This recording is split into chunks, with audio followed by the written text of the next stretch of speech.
up? What up? Welcome back in, everybody, to another NBA playoff edition with the OG crew. We're minus Wham Bam today, but he might pop in the chat. You know how he does, letting everybody know what he likes. But my guys right here, I'm sure everybody got paid yesterday. I'm sure everybody did the right thing.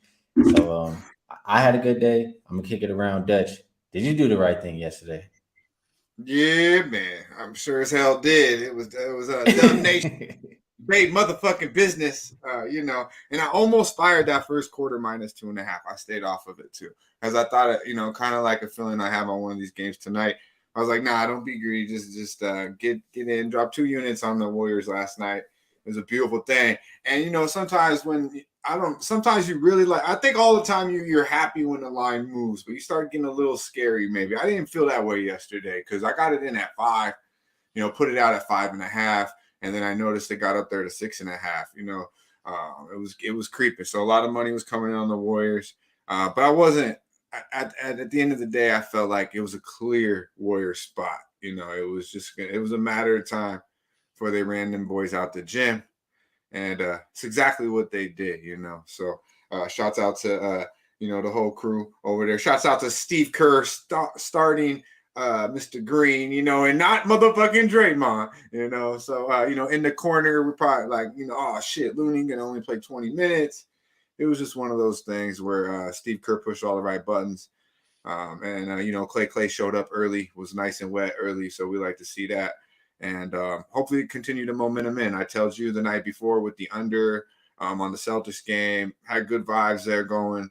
It was a clear Celtic spot. I did think the 8 was too easy, but I was second guessing myself. So I stayed away from the side. Knew it was a Celtic spot, but I was happy with the outcome because I won money on the under there. So shouts out to you and everyone that was on that under there cash. Yeah, good stuff on that. And I was sweating out too. Tyler says mid second quarter he liked at the over at 226.5. He says the last 4 minutes of the game were beyond stressful. It was stressful for me too. I'm on the other side. I had a pregame under 227.5. People were trying to talk to me. I'm like, don't say nothing to me. Like, I got 4 minutes. I'm just trying to sweat. Just give me only one bucket. End up working out for both of us. I like this comment. G Martinez says, Kerr greater than ham/baloney. I would agree with that comment. But Bano, did the card treat you nicely yesterday? How you doing today? And what you think about everything?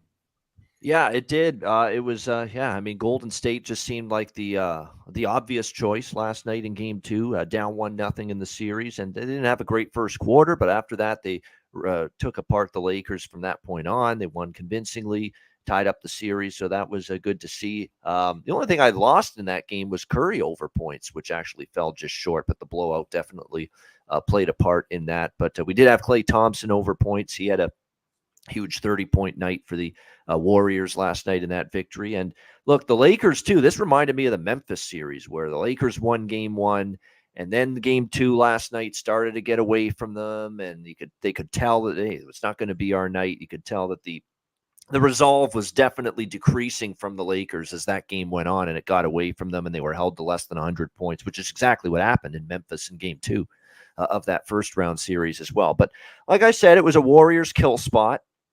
There's no reason to be, panicked or nervous now if you're the Lakers. You've still got home court advantage on your side going back to LA now for game 3, which I'm sure will be a great environment. You're still very much live in this series, and it'll be interesting to see if the Warriors, who kind of got rid of those road woes against Sacramento with those game 5 and game 7 victories, can they now carry that over against a better opponent? Because all year, just pathetic on the road, Golden State. Are they going to be able to win at least one of these next 2 games in LA? Stay tuned to find out. I think they can. All right, we shall see. We'll talk it out. We'll talk about one of those games in LA today. Appreciate you guys in the chat. AOD says, "What's up, legends?" Appreciate you tapping in. Let's get straight to it. We got 2 games today, like I said. Oh shit. Um, we will start with, and let me get the banners in order here. Celtics at 76ers. This game opened Celtics -1.5.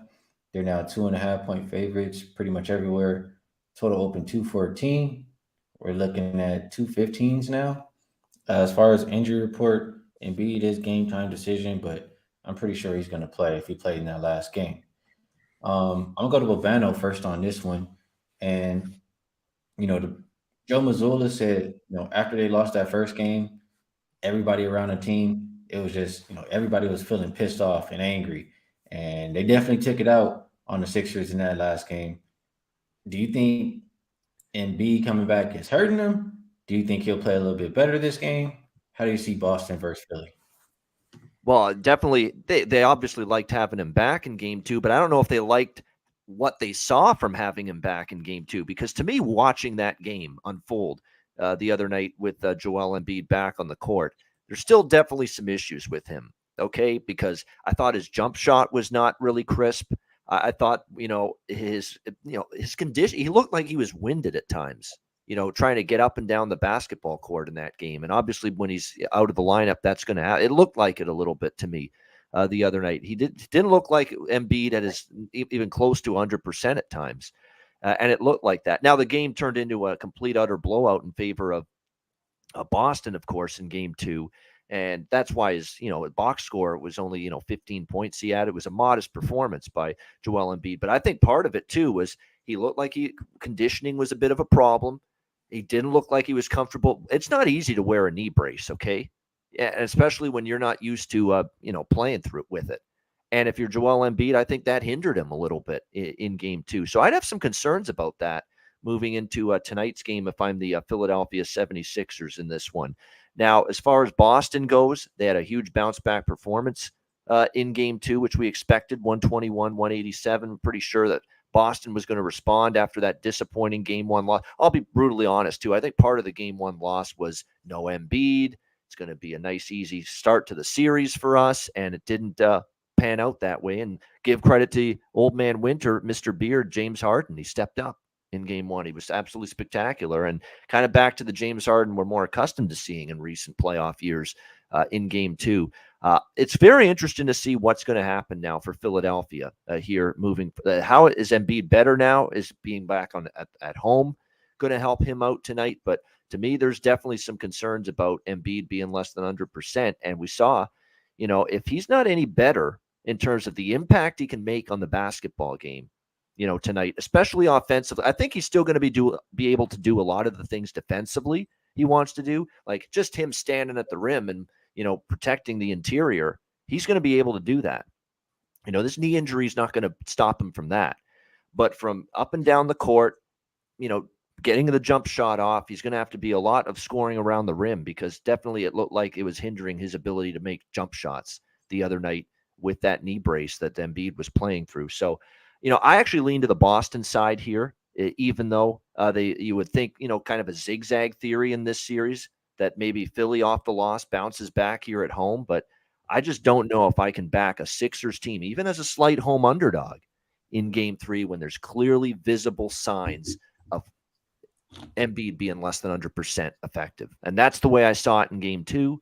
And that's the concern I have about the Sixers here tonight in game three. So, am I in love with, I was hoping, it'd be closer to pick them, even Philly a slight favorite in this game rather than the other way around with Boston being a small road favorite. But I still lean to the Celtics direction. I'll probably have a small money line ticket on Boston here in this game. I think they have a chance to win game three simply because I don't know if you're going to get the best out of Embiid, and he's just so important to what this team does. That being said, there are some Sixers props I like in this game. I also, by the way, like this game over the total, 214.5, 215. I think in this game, Boston will do what they do, push tempo, push pace. It's still, I think, very difficult for the Sixers to match up with Tatum, with Brown, with all of a sudden Brogdon making an impact offensively. Marcus Smart has stepped up his game offensively. Can they do it on the road is a question. But if they're able to, that's a lot to defend for Philadelphia. And on the flip side, the Sixers just shot horrendously, okay, in game two in Boston. You got to think the pendulums are going to swing a little bit here in game three as to how they shoot the ball. So I like the over here as well at 214.5, 215. I like the total more than the side. Smaller bet for me on the Boston money line. And then as far as props go, I like Tobias Harris over points. I mean, he continues to go over his point total. We always say the supporting cast, when do they play better? Oh, yeah, on the home floor. Although with Harris, he's been playing well on the road as well. But I like his point total. If you look at it, Tobias Harris has gone over his point prop, 14.5 it is for tonight. He's gone over it in 6 straight games for the Sixers. So I like Harris over points tonight. I like Embiid as far as blocks and steals. It's a combination of the two, over 2.5. I think he's going to be a good defensive presence tonight, even if the mobility and the shot making not necessarily is hindered by the knee. Marcus Smart's been trending over his points, as has Brogdon for Boston. So they've gone over their point total in 3 straight games. So I like both of those as well going into this one. And those are the main ones. I would also say that tonight with James Harden, he's going to have a better offensive game because, again, I've got some concerns about Embiid's ability to be, give you that 30 points in his sleep type of game that he normally can when he's 100% healthy. So maybe you look at Harden points as well. But those are the props I like. Boston money line, and I probably like most of all over 214.5, 215. A lot of good stuff there from Bobano. A little bit on the total. Gives you some player props sprinkled in there, touching the whole game all around. A couple comments. One that agreed with the over was Ricky Bobby. He said he loves the over. Boston game's been going way over on the road. Sixers going to have to keep playing at the same pace to keep up. We do know Boston wants to run. With Embiid out there on one leg, they're trying to push him. But I think on the other side, the Sixers want to play a little bit slower for that same reason. So Philly doesn't run, Skee. Boston will. Philly wants to play slow, but I think at home they can be very efficient when they're on their game. They can be really, really good. Like they can score as a team 48, 50% from the field at home. They've done it a bunch of times tonight. And I think their shooting numbers have to swing the other direction. It was not an all-time low, but it was a very low, poor shooting night for Philly in game 2 on the road. I think it's probably going to swing back the other way, more comfortable at home. The role players play better at home. Maxey will probably have a better offensive game as well for the Sixers, so I think they'll shoot better. They'll play slow, but they'll be efficient, and that'll help the over. Okay, fair enough there. I'm not mad at that. A couple more comments here. Saturated says, does Scott Foster step up in this one? G. Martinez says, Foster money line. He is a referee in this game. He usually does go for the home team. Usually does try to extend the series. The series is tied. I would think if he's extending this series, he's helping the Sixers out. Maybe he's there to give Embiid some foul calls after winning that MVP, helping him out. Saturated also says, Harden needs to act like Embiid isn't out there because he ain't. I like that comment as well. That was a ghost of Joel Embiid in game 2, at least to me. Yeah. Yeah, I'm with you. Dutch, you rolling with Scott Foster and the home squad? You think he's out there to help Joel tonight? You think the Celtics are the right side, or would you prefer some props in this one? Man, this game's frustrating to me. It really honestly is. Shout out to the beautiful young lady Tasha in the chat here, and Justin. That was a funny comment too. And I don't gotta play on this game for you, bro, but we'll get there though. We'll get to it. We got money on the board, but leave that. But yeah, man, I'm not forcing anything here. I think honestly can make a case for both sides. I don't really want to fade Boston, but I do think the value right here with the line is on Philadelphia, especially after getting smacked around by 30 motherfucking some points. It was a smackdown in Beantown. So I would expect, the Sixers to bounce back. But I don't know if Joel Embiid's healthy. Our boy Bobano touched on that. I don't know if I trust that. I definitely don't trust James Harden. I know we ain't getting 45, but are we going to? He was bummy as fuck game 2, like MIA bummy in game 2, 0-6 from the 3. Man, he was horrible. I think he had 11-4. Just bad. So, I like that look from our boy Bobano with Tobias. He's averaging 19 points a game in the playoffs. So, there's a lot of leniency there with the over 14.5. So I think that might be the strongest look in this game. Like I said, I think you can make a case for both sides here. The Celtics are 4-1 ATS last 5 on the road. They've covered 9 out of the last 12 basketball games and have covered 6 out of the last 7 basketball games against the Philadelphia 76ers. So they've kind of had their way with them, especially after, them smacking them the fuck around in Beantown. Jason Tatum had one of his he had a putrid game. He had like 7 points. He was MIA as well. So you'd expect to have a better game from Tatum. The Sixers, who overall have been a good defensive team this year, have shown they've had absolutely nothing for the Celtics. offense. I mean, they shot like 50-something% in game one, even though they lost that game. And then in game two, just lights the fuck out from three and still pretty much got whatever they want from the field. So I don't know if it's due to Embiid being hurt, not out there, obviously, but it is affecting the defense of the Philadelphia 76ers. But they're also bet on at home, 26-12 at the crib, last 38. The Sixers are against the number. They've covered 6-1 ATS last 8 overall. And both games they played against Brooklyn. Now, I know it was the fucking Brooklyn Nets, but they won those games by an average of 16 points at the crib. So this is the third game at the house in the playoffs. I would look for them to get right here, especially getting 2.5 here. You know, it's kind of like the values there. But at the same time, man, I don't trust James Harden. I don't know if Joel Embiid's healthy, and I sure as fuck don't trust Glenn Rivers. So I'm going to stay off this basketball game. As I mentioned, Tobias Harris did stand. I have it written down here. Tobias Harris averaging 19 points. So I agree with Babano there. I think that's the strongest look in this basketball game. But don't be shocked if Philadelphia wins this game. And everyone in the chat touching on Scott Foster, that's another definitely another, I think, check mark to the home team.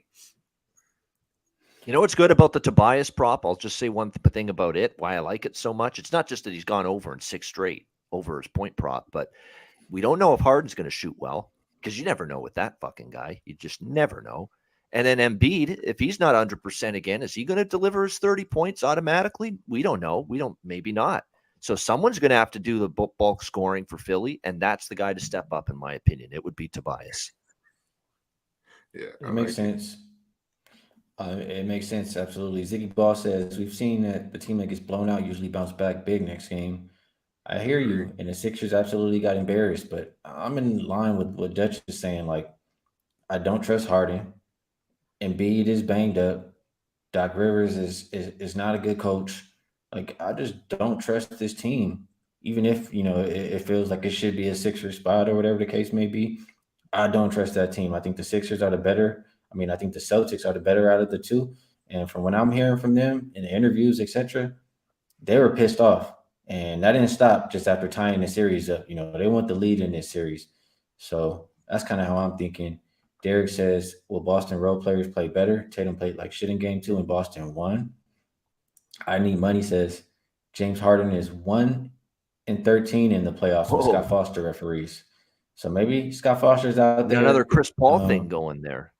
Yeah, give him a hard time out there. I'll take that. But I just really want to trust a team who I think is better here and healthier and is motivated. Like, I know they're still motivated. They're not satisfied. So I like the Boston side in this one. On the total, I decided to just stay away. I was thinking that, Sixers will want to play slower with Embiid out there. But if I like the Celtics side, and I know their game plan is to play up tempo and try to run Joel out of the gym, like I can't confidently go in there and bet the under on the game. So Celtics will be my pick here. Let's move over I'll to throw the one next more game. out there too. People will call this a degenerate bet. I call it a bet that if you can gauge who's going to win the tip and where they're going to go with the basketball after the tip, you can make some money. First basket. I know it's a little risky, trying to project who's going to have the first basket, but I had Tobias Harris to have the first basket in the last game. And I think Philly's got a good chance to win the tip. I think he's going to be one of the guys that's going to be counted upon offensively for the Sixers tonight, especially. I don't mind a plus 850 on Tobias Harris, first basket tonight. Take a shot. All right, but Bano throwing an extra little first basket prop that you could sprinkle on plus 850.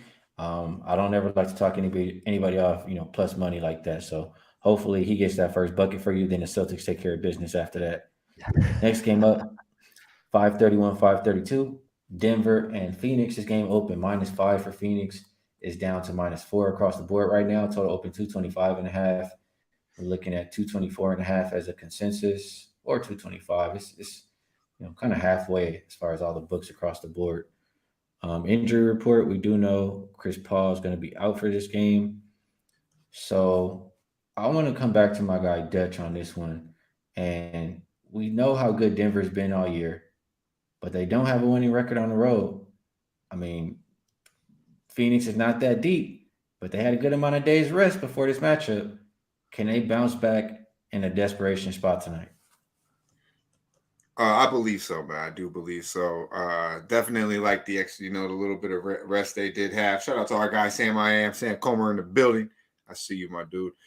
Keep killing it. Like I believe these motherfucking Suns will tonight. I like the 4, and I like KD over 29.5 minus 105. That's right. I'm going to the prop. Going to the motherfucking window with a prop. And who's better than Kevin motherfucking Durant, man? Come on now. He's been right around. He's been hovering around there. Had 29 in game 1. Did shoot a lot. I didn't shoot the ball that well last game. He had 12 of 19 in game 1.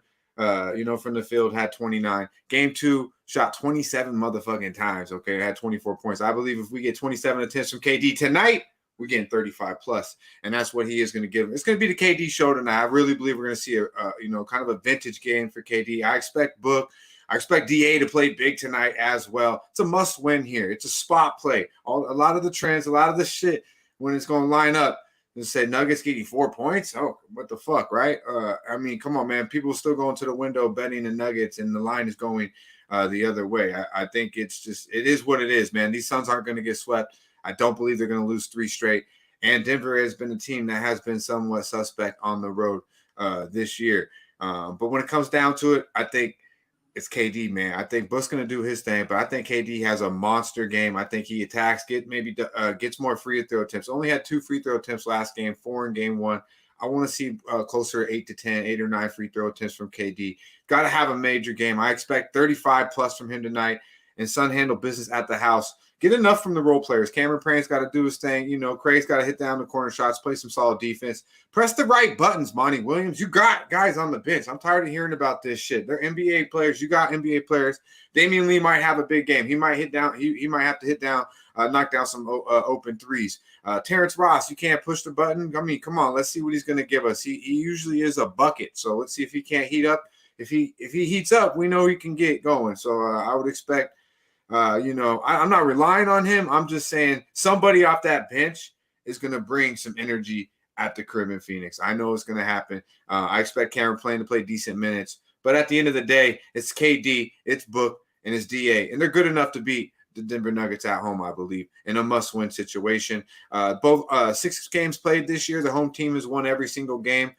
Suns are 40-16 this year, straight up, as a favorite this year, and 30-14 straight up at the crib. They've won 11 out of the last 16 basketball games. I think they rally without having CP3 on the court. And let's be fucking quite honest. I mean, he hasn't been that great. He had 11 points in game 1, and shit. Was he even out there before he got hurt game 2? Had a couple nice shots, I believe, towards the end there. But what I think is they're better defensively without CP3. I think they get enough out of the bench and enough out of Cameron Payne, I think, who will be replacing him.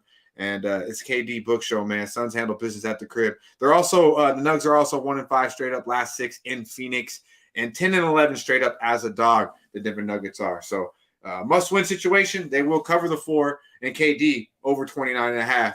It's good money, man. He's making it sound good, Dutch. The people in the comment section loving what they're hearing, as well as myself. Back against the wall. I happen to think the Suns can bounce back a little bit here. Bobano, are you in line with us? Maybe looking at a couple props, campaign assists. Which way are you going here? I'm partially in line because I do like the Suns in the first quarter. I do. I think that's the way to go about it. I'm also, though, taking Denver plus 160 money line as well tonight, though, in this game. A little bold to take a stranglehold because I looked at that Phoenix. Now, it was in Denver. Being back in the friendly confines of the desert there will help. And, it's got to be an all-hands-on-deck night for Durant and Booker. They've got to play crazy good. They've both got to pop off tonight, have huge nights offensively, but this is not a deep team. Now, again, you mentioned the extra day off. That might help that, but you're talking about a 6-7-man rotation. I mean, that's what Monty Williams has right now.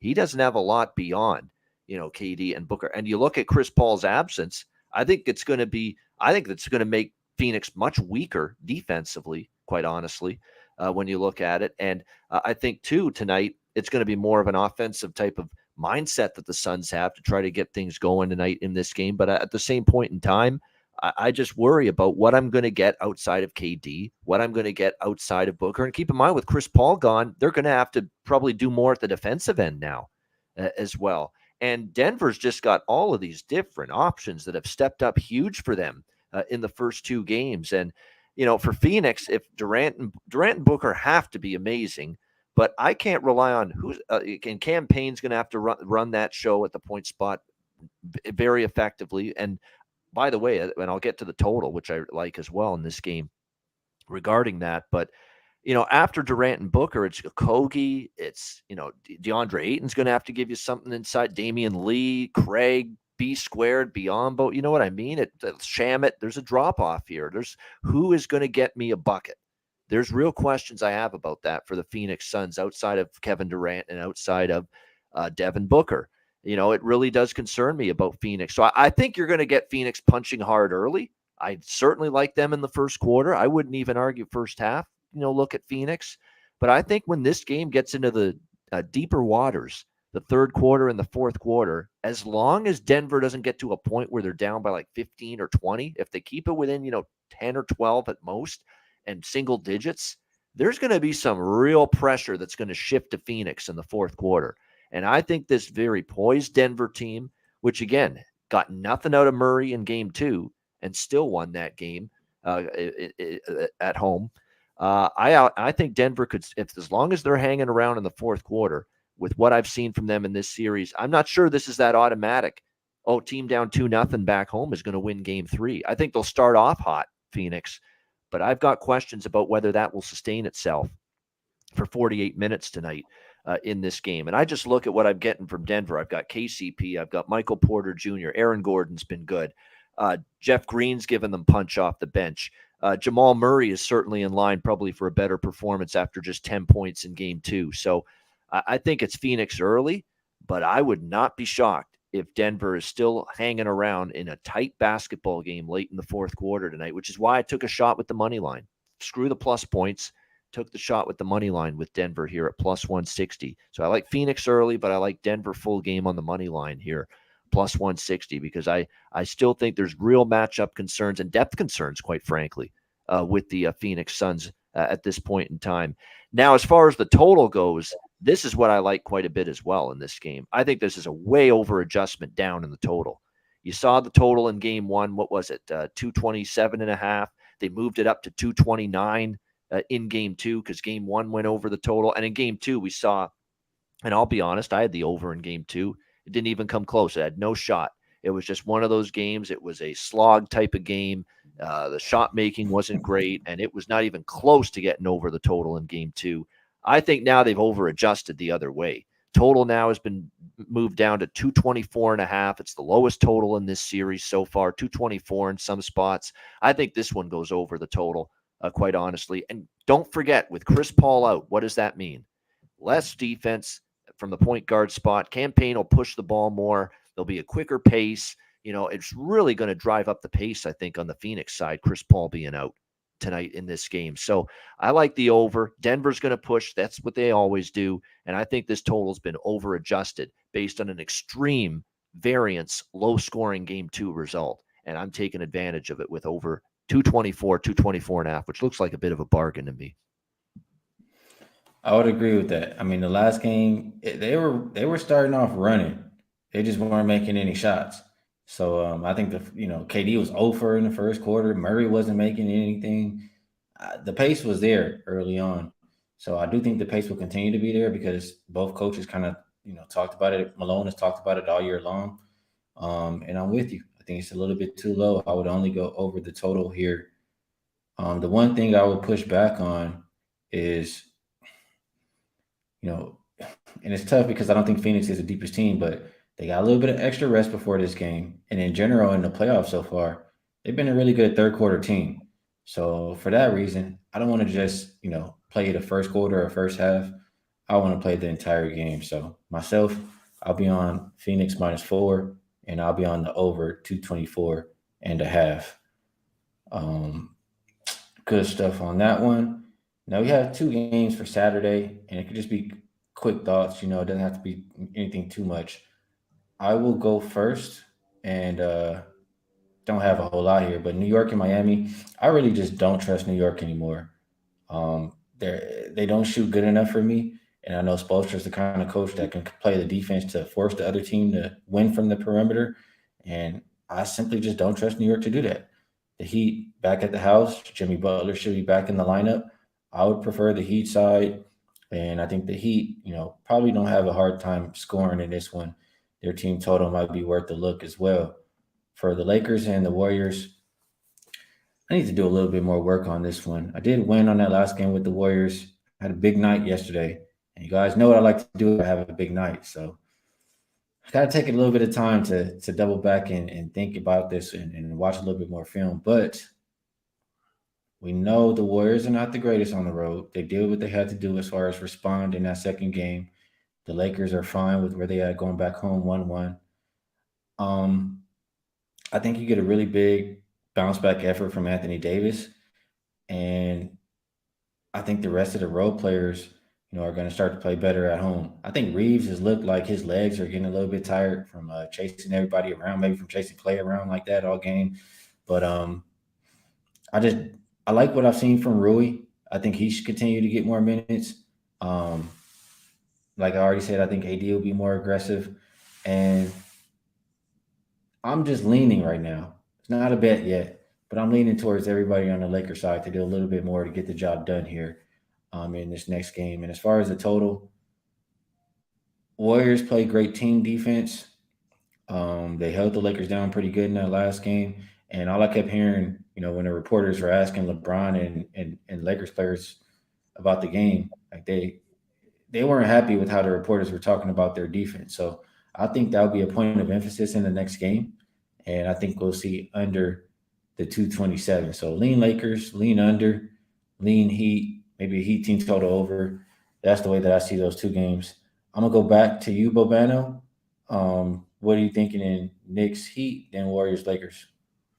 So the Heat are 2-0 straight up in ATS at home, 6-1 against the spread in the playoffs so far. I mean, they've been undervalued, and even the other night against the New York Knicks in what was supposed to be a New York spot, big time in Game 2, in a game where Jimmy Butler, of course, for the Miami Heat, didn't play. And here's the New York Knicks, life and death, the whole entire game to win in Game 2 on their home floor at Madison Square Garden. That's not exactly a huge vote of confidence for me going back now to Miami here for Game 3 in this game. It almost seems like it's like I'm definitely with you on this one. I'm certainly leaning Miami at the short number here, -3.5. It just almost feels like it's too simple, too easy to just say, you know what, the Knicks struggled, barely won by 6 points, at home against a Miami team without Jimmy Butler in the last game. But at the end of the day, I find I've got to go with it. I just think the Knicks struggled it was very concerning that they struggled that much, quite honestly, in that game to win it. I think back home now it's going to be tougher. Miami's been playing good. They've been undervalued right from the beginning here in the playoffs. And I think I've undervalued some of the supporting cast on this Miami Heat team. I've undervalued Max Strus. I've undervalued Gabe Vincent, who's been spectacular these whole playoffs. Caleb Martin's been very good as well. And even Kevin Love, his best days are behind him, but he's chipped in with some timely buckets and big offensive contributions when they've needed them at times. It's been a very, very good Miami team, and we're seeing again why Eric Spoelstra has been one of the best coaches in the NBA for the better part of 2 decades now with this team. So I do like Miami there tomorrow, -3.5. And as far as the Warriors and the Lakers go tomorrow, zigzag theory all the way for me in this series. I think it's a tight series. I think it's a back and forth series. It's going to be a series of adjustments. It's going to be a series of punch counter punch. The Warriors punched back in Game 2 after Game 1. I think this is the Lakers' opportunity back home to punch back here in Game 3. Like I said to you earlier, Skee, I do think Golden State can take a game on the road in LA, but I think that game will be Game 4. It won't be tomorrow in Game 3. I like the home favorite there as well. All right, Bobano, Derek Miller likes your take on Miami, and I'm agreeing with you, and I like what you have to say about my Lakers. Dutch, My I don't think plan you're is gonna have a Lakers stronger. Game 3, Warriors Game 4. That's my plan as of right now for that series. But I will be on I do like the Lakers tomorrow for sure. I'm not mad at that. I mean, this is a series I see at least going 6 games, so can't talk you off of that thought process. Dutch, do you have a strong opinion on this Knicks Heat? I feel like this is one you don't want to touch. And any thoughts on the Warriors and Lakers after that? Uh, you know, I think, man, Miami just continues to impress me as well. So there might be levels to this shit. Miami might be on our level than New York because they almost got him without Jimmy. To be quite honest with you, I watched that whole game and I was like, damn, the Knicks impressive. Like, Gabe Vincent playing with some swag. They got that swag back in Miami right now, and we know Spo can press the right button. So the numbers, I'm seeing 3.5 right now, -115 at BetMGM. I might have to pull a trigger on that. And yeah, I think it's a Lakers spot. But I don't know if I'm in love with betting that game as much as I am liking actually Miami there. I think I want to go to the window with the Lakers and then I look at it. I don't know. Maybe I'll hesitate there, look into it a little bit more. I do think the Warriors get one of these 2 games. Do they continue the momentum, ride it in Game 3, and surprise a lot of people? Because I think a lot of people are going to go to the window betting the Lakers. So I don't know why, but that's just a thought in the back of our mind that they might still Game 3. But Bono thinks it'll be 4. We do agree that it'll be one. They're going to get one of these 2. I think they'll get back the home court. But if AD plays like he did in Game 1, man, but he was 9 day for Game 1, Game 2 AD. So it was like James Harden. They went to the same motherfucking club after Game 1. So we'll see. But AD is definitely a nightmare matchup for him if he's locked the fuck in. I wouldn't, I would be pretty happy if I bet the Lakers. But if you get half locked in AD, it could be trouble because we know these Warriors are more than capable of catching fire from the perimeter and winning in LA. So yeah, that game I'm a little more hesitant on, but I do believe Miami's the better team. Getting 3.5, 4 there, 3.5, 4 at the favorite at the house. I think they could cover that number. All right, good stuff. I think for the most part, we're in agreement here. But it seems like we don't think too strongly on these game threes as we did earlier in the series. But hopefully, we still figure it out and we can make some money there. So good stuff on all these games. That's it. Only 4 games, I guess. Now from now on until we move on to the next series, it'll be only 2 games. So now it's that time where we go around the horn and do the best bets. I am going to start with Bobano. Let the people know how to get paid. Clear best bet for me with Denver Phoenix over 224, 224 and a half. I believe the best number out there right now is 224 and a half. This is the lowest total of the series. I know game 2 was just defensive mind. It wasn't so much defense. It was missed shots. There were a lot of missed layups. There were a lot of empty possessions. There were a lot of turnovers too. It's just teams were going back and forth, and there were so many possessions where it was either a missed shot, a rush shot, or it was a turnover. And that just crushed the over early in that game. But now you've got the lowest total of this series. You've got both teams still wanting to play run and gun basketball. I think KD and Booker are going to have huge nights, going to help the over. Denver's still going to push pace. Chris Paul being out and Cam Payne taking his spot means there's going to be more of a push the ball mentality, not that usual slower pace that Chris Paul initiates from the point guard spot. That should lead to more pace and help the over. So there's a lot of things to like in terms of the matchup as far as the over. And I love that this is the lowest total in the series, which means there's value. So Denver Phoenix over 224 and a half. Best bet. Good stuff, Bobano. For myself, I'll go next, and I'm gonna go. For the sake of not giving the same thing as that you gave, and I didn't do a show earlier. I don't want to give the same thing there either. I like Boston tonight. They're the more pissed off team. They're the better team. I trust their coach a little bit more than I trust Doc Rivers. They're healthier. I got to roll with the Celtics. I just hope that boy Scotty isn't on a mission tonight. As long as he's playing it safe, he's playing it fair. Celtics get the job done on the money line for me. And I do want to give a shout out, to everybody in the chat. I always say you guys are the best. You guys got me dying all throughout the show, and you guys have a lot of good bets, a lot of good insight as well. So I appreciate you guys. You're smart and they're the show, funny. hit the like. Yeah, absolutely. And that helps make the show good. So if you guys like the show, hit the like button for us. It does help us out. And if you want to know when we go live, subscribe and you'll get those notifications. Dutch, I'm gonna kick it to you for the freshest look of the day, and then help us get out of here.